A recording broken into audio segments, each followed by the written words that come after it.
Every single day we put our trust in these huge, complex systems. Everything from science to the justice system.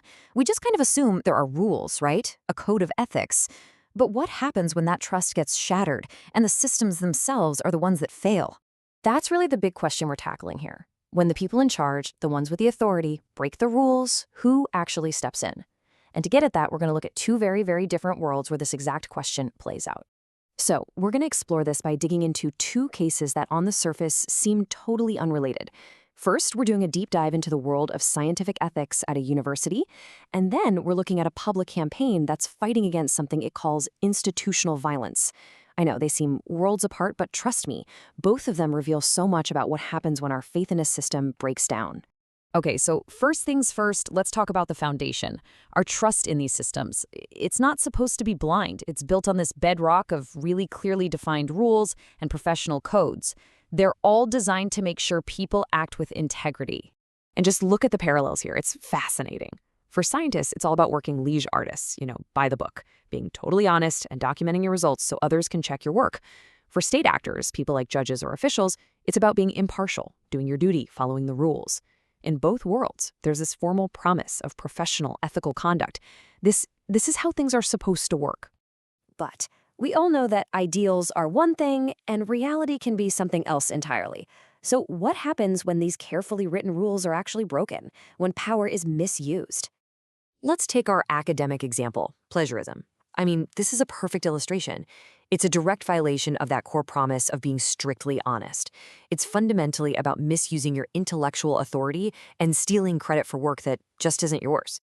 And what's interesting is that even when this rule is broken, the system has a way to grade it. The university guidelines make a clear distinction between, say, a minor case, maybe you copied a few sentences and your citation was sloppy, and a major one, where whole chunks of text are just lifted without credit. So even failure has its own framework. But then, what happens when the breach of trust isn't about ideas on a page, but about real power over people's lives?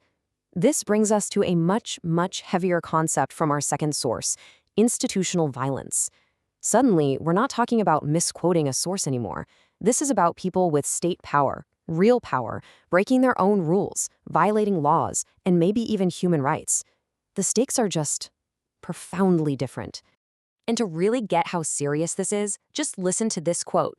The campaign presents it as a real-world example from a judge. Think about that.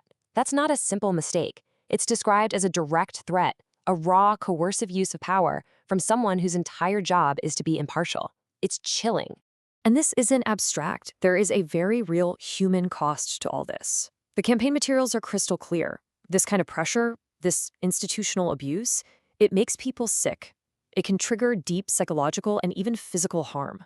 We're talking about trauma that's inflicted not just by a single person, but by the very system that's supposed to protect you. So, okay, the rules get broken. A huge breach of conduct occurs. The most important question is, what happens next? What's the pathway to accountability in these two very different systems? Well, in the academic world, it turns out the answer is pretty clear-cut. There's a process. A formal one. It's all laid out step by step. An inquiry goes to an independent commission. They investigate the whole thing, and then they report their findings and actually recommend consequences. It's a clear structure, a defined pathway to get some form of accountability. And that brings us right back to our second source and its absolute core question. What happens when that kind of clear, independent oversight just isn't there?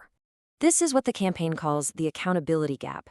They argue that for something incredibly critical, like a psychological evaluation in a family court case, there's no independent body of experts to double-check it for mistakes. A judge who is not a psychologist gets the final say on its validity. According to this source, that means victims have no formal way to challenge a flawed report, even one that could put them or their kids in real danger.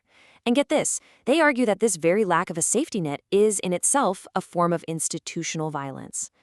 So here we are, our two worlds side by side. One system has a defined, independent process for when things go wrong. In the other, it's argued there's a critical, dangerous gap where unchecked power can lead to devastating harm. In that contrast leaves us with this really unsettling question, one that goes way beyond just these two examples. It really cuts to the heart of our trust in all institutions.